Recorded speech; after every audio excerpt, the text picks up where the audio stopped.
This is Pete Moore on location, Al Nashavani's kitchen, New York City to Seattle.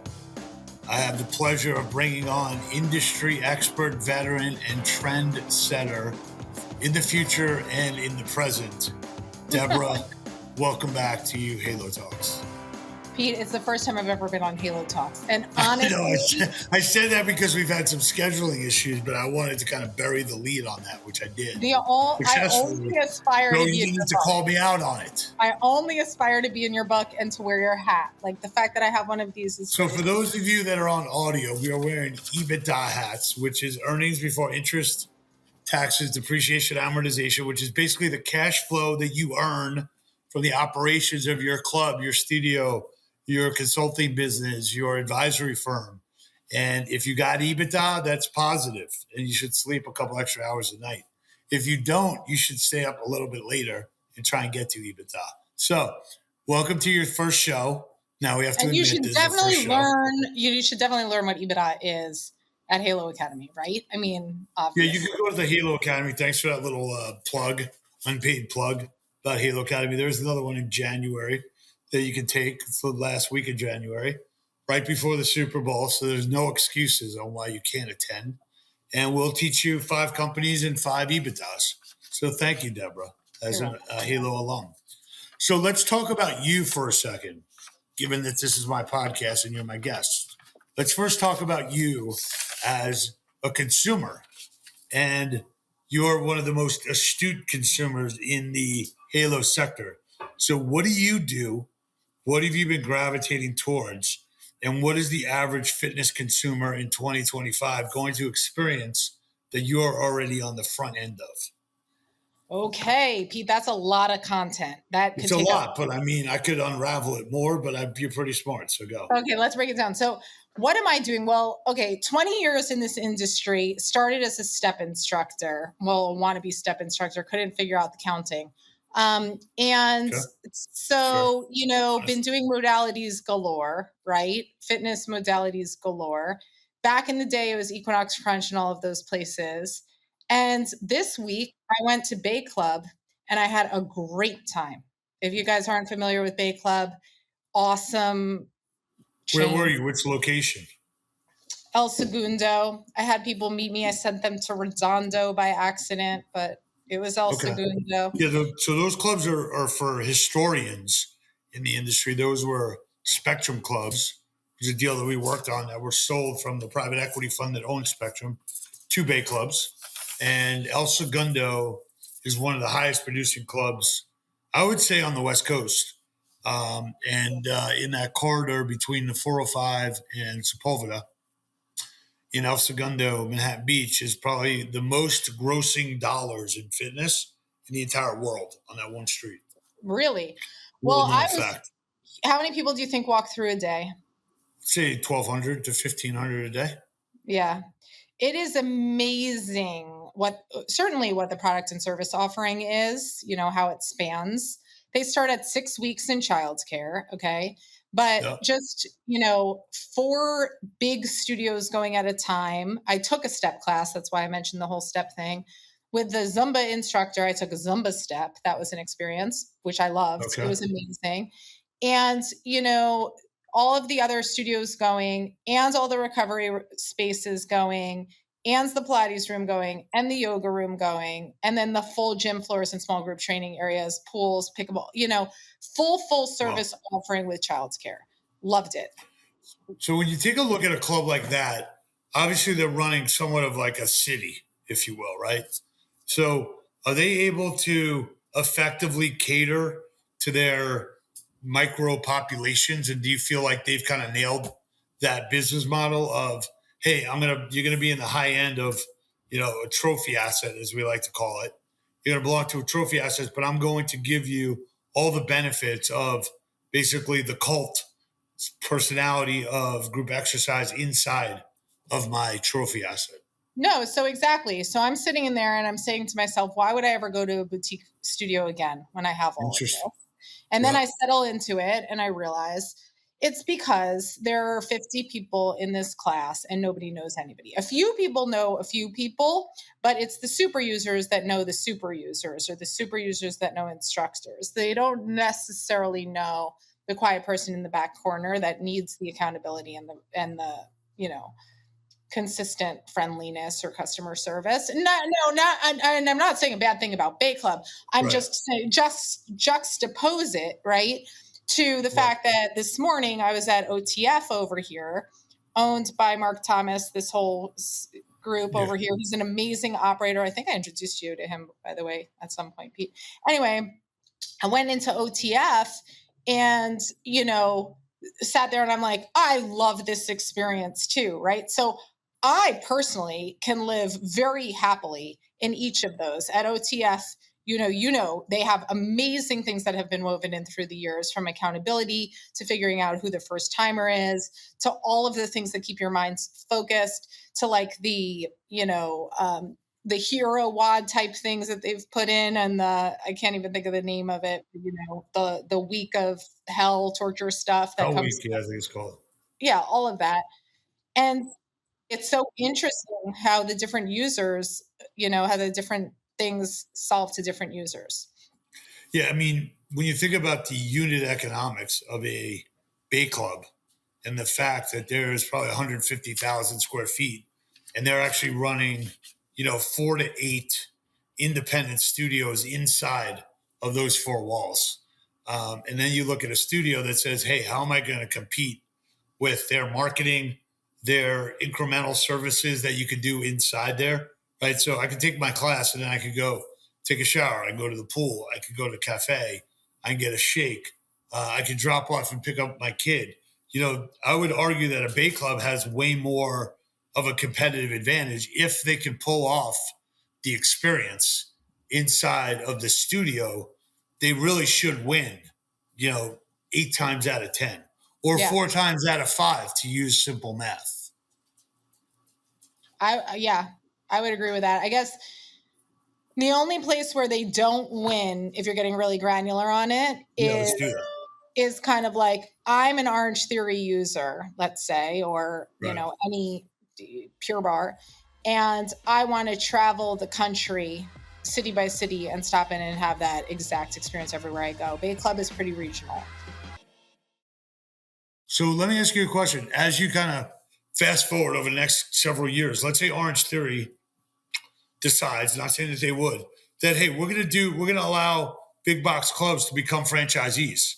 And we're going to put Orange Theories inside of, Bay Clubs and inside of, Lifetime Fitness and Chelsea Piers. Is that an evolution that could happen? Or do you think like people that go to Orange Theory want that boutique experience and are not going to allow it on average to be in underneath somebody else's banner? I'm asking you this because I think operators are going to need to think about, like, what can I do to bring in 800 members? Do I go and try and get an Orange Theory inside of my location? Do I buy an Orange Theory locally that maybe is for sale? Is that even a viable thing to do? Since you're the consumer with your hat on, your EBITDA hat on, I'd love to get your opinion on that. Would you go to an Orange Theory if it was inside the El Segundo Bay Clubs? I've never seen it work. I don't know. Have you ever seen it work? I mean, I haven't. That's why I'm asking you. That's so interesting that you answered that way, because I have not seen it work, and I wonder if it could work in this new realm of reality. People approached me years, in a variety of different years, in a variety of different industry phases, mostly when I was in the row house place, but even once I was kind of like in the P-Volve space, just like in different models, how can we make this work? And my feeling has always been, there is a massive friction that happens at the desk level and at the email marketing level. And those are basically not things that can be solved for. So at the desk level, it's like, am I speaking with my Orange Theory hat on, or am I speaking with my Bay Club hat? At the email marketing level, it's like, am I speaking with my Orange Theory hat on, or am I speaking with, and the pricing also doesn't really work. It always clashes, which is kind of the desk, which is the same thing as email. It's like, who are you communicating as of? So the only way I think it works, Pete, which could work, but the only way I think it works is if your Chelsea Piers, great example, And just like how Chelsea Piers has the bowling pier, you have the OTF area, you have the OTF entrance, which, by the way, is how Separate Bay door. Club has a separate door. Bay Club has a separate door for the kids club, that entrance. So you have the entrance over there, and then you somehow or another tack on $20 all access into Bay Club to use the general space, or So that's one of our big takeaways today thus far. And we've had several in the last 10 minutes. What are you doing a shot of? What's that, Nutella? Espresso. Oh, that was Nutella. No, I didn't. I do. It's Nespresso. So one of the big takeaways is, hey, if you want to be in the middle market or the high-end market, you also want to be in the boutique space, and you have not been able to, quote unquote, manufacture your own cult, which is not easy to do. A simple door and a separate entrance may be your path to success. So we'll put that as exhibit A. If you are exhibit B of takeaways would be, if you are a successful group exercise program inside of a big box club, make sure you convince everyone that the amenities that you are getting for the price that you're paying is the place to stay, because a boutique cannot replicate that set of incremental services for you because they don't have the square footage to do it. So if you have a great Group X program, don't dismantle it. Maybe put some things around it. Maybe put a recovery program around it where people are moving from the boutique class that you took at the Bay Clubs. And maybe there was a Normatec, horseshoe of people that could hang out and talk to each other afterwards. I feel like the workout recovery and the workout and the workout recovery should be tied together as a group program, almost like a soul survivor class, if I may dive into my own cult that I'm a part of, obviously, I was going because to ask it's about that. 65% of my clothing. You really are. 65% of my clothing is Soul Cycle at age 52. I mean, who would have guessed that? I just want to give $100 to whoever gets you off Soul Cycle. It's like personal, just anybody who can get him off Soul Cycle. It's not going to be easy because they have a matching fund. They'll pay me $200 now to go to continue on with it. I know. So I'll raise the stakes on that. Okay, so one thing is, as a consumer, you're seeing a lot of really good program offerings. I would say, where you choose to travel. Is that accurate? Oh yeah, listen, and then you have the studios that are just one-off studios that know their community through and through and through, and they're doing great EBITDA too, right? So it's interesting. I mean, I tend to feel kind of like, I walked out of the Bay Club and I reached out to a girlfriend and I'm like, you've been doing the studio thing or the at-home thing, you should go back to like a big full-service gym. And so, I think that there's different offerings for different people, and it's all shaking out and people are circling back on the things that are going to keep them in the game, which brings us to like, it's you're asking what's 2025. It's about the holistic human being, right? It's really about, and we kind of saw a lot of the rise of the women's stuff last year, starting to see the youth stuff kind of pick up and get interwoven back into things, certainly starting to see the nutrition stuff and the sleep and the trackability, all of that. That's all leaning just towards the rise of the holistic human being. So who can look at each individual person and say, how can we better surround sound you with what you need to be the happiest, healthiest, productive human being that there is? By the way, Bay Club even has a workspace. I mean, that's nice. I was like, I'll drive here an hour every day just to like a WeWork. Yeah, like there you go, holistic human beings. So I think, that's kind of the trends, Pete. I mean, it kind of sounds cliche, but at the same time, I don't know how cliche it really is. Even if you're a boutique and you can't offer a workspace or this or that, that's what people are looking towards. Like, how do you have the smart partnership with the thing that makes your life that much more robust? Yeah. 10 years ago, we were working on doing a deal with New York sports clubs, and I told them we should just take certain clubs and turn them into half WeWorks and half health clubs, whether on our own or not, but you got the space and you got the locker rooms and you've got the recovery, and, maybe you just need to put up a wall for noise so people can actually work from there. But there's no reason why they couldn't have attacked that opportunity and charged $300 a month and have these entrepreneurs that are going into buildings, going to clubs. So, and why didn't it happen? Why do you think it didn't happen? People get stuck in their tracks of what they think that they are and what they can execute on, and not realizing that I can service what a member wants versus what they want to service to have a member want, and limit it. I think that was the issue. But yeah, I think if you're going to cater to a member, find out what that member's day is and how you can help them solve frustrations, how you can reduce their costs of having a WeWork office and also a Bay Club membership, or a lifetime membership, or convince someone that, when they sign up, which I'm sure they do now, is, hey, you have that expense, we can get rid of that expense for you and work out and work from here, which I think is a great potential model for the future. I want to move on to a couple of things because you work with a lot of studios. Obviously, you start at Row House. You see a lot of the growth in the Pilates category. Do you view that as sustainable? It seems like there's a lot of different studios that are coming out that are all based on reformers, which I think is a great workout and could take $100 from me and put me into the outside of my soul cycle. Could be a Pilates concept. Oh It's my possible. gosh. It's Wow. possible. I don't want to air it too loudly because I might have to walk it back due to Wow. contractual obligations I have as a soul cycle ambassador, which I'm really not. Wow. This is a But big moment. do you see Pilates as maybe jumping the shark, or is this thing like here to stay and there can be one on every corner? I have always believed in education first for people. And so I'm going to use that as a preface to the answer to this question. So Pilates has it is a conduit towards exercise that really, really helps people that are, amongst their life stages, especially women, men as well, athletes. But it takes a lot of shapes. It's mobility, it's strengthening, it's, you can get cardio off of Pilates machine and all of that. And it's been a huge rise because people are gravitating towards it. And it's not new, just like rowing wasn't new when we launched it.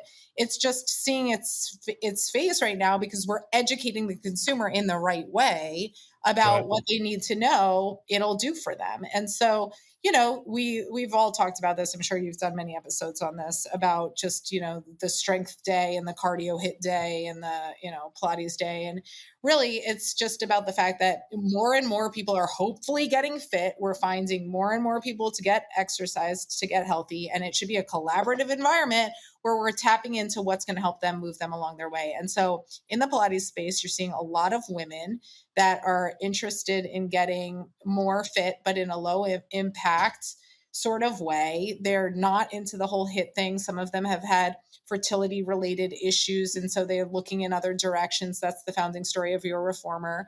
And, they're looking in other directions. And so that's a big rise of the knowledge and the education behind why this modality is really working right now. It doesn't mean that there aren't other modalities that need more education, by the way, and that'll continue to catch wins and grow. But Pilates is here to stay, just as it's been here for a long time. It's just going to keep growing, and hopefully all the other modalities will as well. When you were now that you're advising studio operators and you saw kind of going through COVID and coming out the other side, that you really needed to be at, I usually use, $2,000 a day or, $60,000 a month to be in a position where you're making money and you enjoy this business. What have you seen as kind of either some of the benefits and the traction that a number of groups are getting, or that, hey, there's going to be a certain amount of studios here that inevitably are going to fall off because they can't compete with the multi-branded franchisors, such as Extraordinary Brands that bought Row House, or Exponential, or Solid Core that's institutionally backed, or Metabolic that seems to be generating traction. Do you see kind of like a parting of like the sea, if you will, between groups that get it, that have a good business model, and groups that are still trying to figure it out? It may not get to the other side. Okay, so I will answer this question this way. So I think that there is no more is the day of if you build it, they will come, right? No more Sure. is that day. And so literally the single studio, and Lisi Keeker from Studio Row, who I love dearly and moves the needle for studios all the time, works a lot with these types of guys, the littler guys, Yeah. who literally will get scared because, big brands, franchises coming into market. It's like, okay, what are your keys of differentiability? Why are you different? And how are you going to monitor your production and your performance every single day to get to what you just said, Pete, which is, your $2,000 or whatever a day. I have gone into a ton of brands where I have basically said, like, let's break it down. We're not even talking about $2,000 a day. We're talking about how many check-ins a day. We're talking about how many leads a day. And, you go to like line of sight, what matters to the front desk person. And if you're solely focused on what matters to the front desk person and what matters to the instructor, and you figure out your business model around that, about what drives it in to bring you to the levers that create your profitability and your EBITDA within your brands, because your differentiators versus the others, you can run a smart business no matter what. And that's the lovely yoga studio that I go to here. It's a one and done. She wants to expand. I'm like, don't expand. You're running a wonderful business because you're literally focused on how can I make sure that this business is profitable and solvent. And it doesn't matter what everybody else is doing, because you have a special team, you have a special location, you have a special modality. You're not chasing everybody else's shiny object. So to a degree, I believe that no matter what level or layer you're at within, a 1 store, 5 store, 10 store, 100 store type situation. Gotcha. And Do then you agree? What's that? Do you agree? Yeah, I do. I'm just nervous about some of the locations that, maybe the business model hasn't been optimized. Maybe they bought a franchise that isn't like a playbook that is an operating playbook, and that they, have a bad franchise or franchisee relationship, and everyone's pointing the finger at each other, but it should never been franchised to begin with. Well, franchising is a different story. So I agree with you. Franchising is a different story. If you come in as a single operator in a franchise system, you've looked to the franchisor to run different plays and figure out different successes so that you can then put your operating team in and your marketing dollars and all of that towards it, right? And your coaching squad or instructor team towards it. So yes, if it's broken, and I've sat in a lot of franchising systems outside of fitness where they say that 50% needs to be organic of the entire franchise system and various things like that, for you need to be over 10 years and X amount needs to be profitable to be considered and deemed a productive franchise. And so franchising, I definitely think, is different. Like, we're kind of nascent in this industry from really successful performing franchises, don't you think? Yeah, I'm just saying from a standpoint of, whose responsibility is it to either put more programs on the calendar or to, work on the pricing model? Or is there an annual maintenance fee that you could somehow push into the studio space that doesn't currently exist?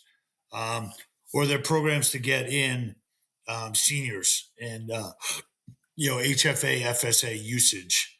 I'm trying to figure out how the franchisors take control I think of the making sure answer the is success of the franchisees. it's both. Whose responsibility is it? It's both. It's the franchisor's responsibility to put things into play. It's the franchisee's responsibility to have their ear to the ground, to test things, to give feedback. And it's the franchisor's responsibility to have the right balance between franchisee feedback and expectations and all of those types of things so that they continue to play the model, because they have to ultimately play the model. So that's why it's nascent. It's like there's successful fitness franchises out there for sure, right?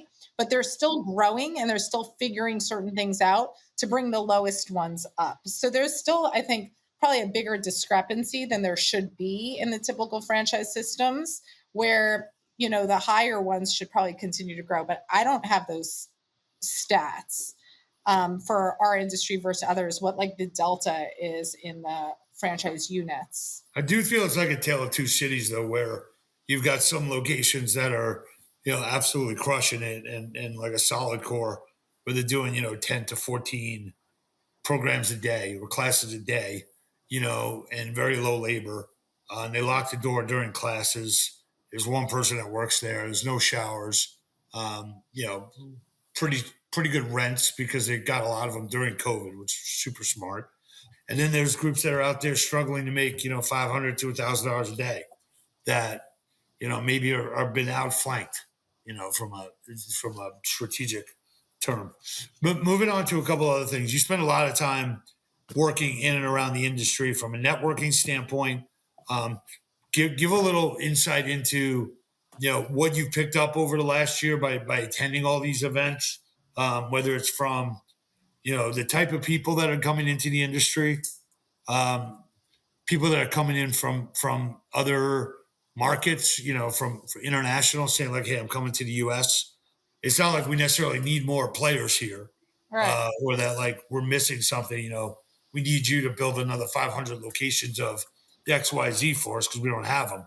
So, are you nervous about oversaturation? Are you excited about new entrants coming in? What's your like if you were to balance the two? That's a wonderful question. So I think about 2 years ago, Pete, you and I sat on a stage somewhere. We were doing a kind of kickoff of trends or something. And I made a comment that I've thought about a lot since then about how I feel like new blood coming into the industry. And I'm talking more about adjacent industry blood and adjacent industry knowledge than an outside player in the space. But that was really beneficial to the industry. So I do think that new people coming into the fitness industry from adjacent industries, hospitality, media, all of that is really helping the industry. But I made the point then, and I still feel very strongly about it now, that those players need to tap into the knowledge, the deeply rooted knowledge of the industry here, like need to team up with those types of people, like, whether it's myself, like you've been there, you've seen all of the modalities, you've seen like the different phases of boutique to gym to boutique to gym, you've understood the growth of the holistic human being. Like, I feel like there's a lot of opportunity for us as an industry to grow and expand actually with other business practices that come with from outside of our industry if that's done right. So I do think that that's a thing. I also think, to your point, that people who are coming from with product or ideas from elsewhere, from other markets, of course they want to be in the US is the biggest market that there is, but there will always be differences, cultural differences. Just like there's a lot of people from the US going to help kind of in the Middle East, there will always be cultural differences that by the same token you need to absolutely pay attention to. Like, what brand awareness do I need to build, what credibility do I need when I come in, so that I can navigate this properly, because I'm coming into a place that's going to be a very different moment in time to when I came in and launched something elsewhere. And that of huge momentous importance as well. So I don't know. I think, to your point, like, we don't need a million other things. We have a lot of big players that are here to stay. But there are people that have unique, special things that are going to keep moving the industry on innovation. And of course, the passion that new players bring into the industry is kind of exciting. Even if they're making mistakes along the way, they bring passion, they bring new ad spends. Yeah. It might kind of like be what brings people back to the original players at the end of the day. So we can't get mad at people for wanting to come in, but they should just be doing it smart if they're doing it. Yeah.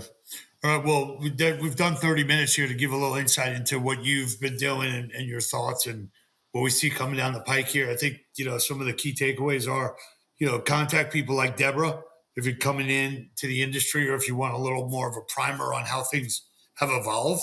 I do agree with you that without a historical view on what worked and what didn't work, and, how the different vendors are set up and the softwares are set up and the marketing and who you're going after, you don't want to build a business in the dark. So Debra is somebody that would definitely help show you the way to profitability and to a great business model, and also your insights into the industry and your networking is one of a kind, Debra. So Oh, thank you thank you. for sharing your knowledge and being present at all times. No, thank you. Listen, I have to say, I take great pride in that, because as a business owner, brand founder myself, like, you can just make a million mistakes along the way. You can, Yes, exactly. everyone needs this, everyone needs that. And it's like, in reality, they don't need that, because actually they're going under, or they're in the middle of an acquisition and they're not going to pay attention. So stop wasting your time. Those types of Exactly. things are happening all of the time. And obviously you've been a huge player and an advocate and supporter of the industry. So anybody listening to this is already doing the right things. Thank you. All right. Well, I'll see you soon at the next event. Hit All me up. right. I'll wear Wear my your EBITDA EBITDA hat hat with pride. On always. three, go Halo. 1, 2, 3. Hello. Halo.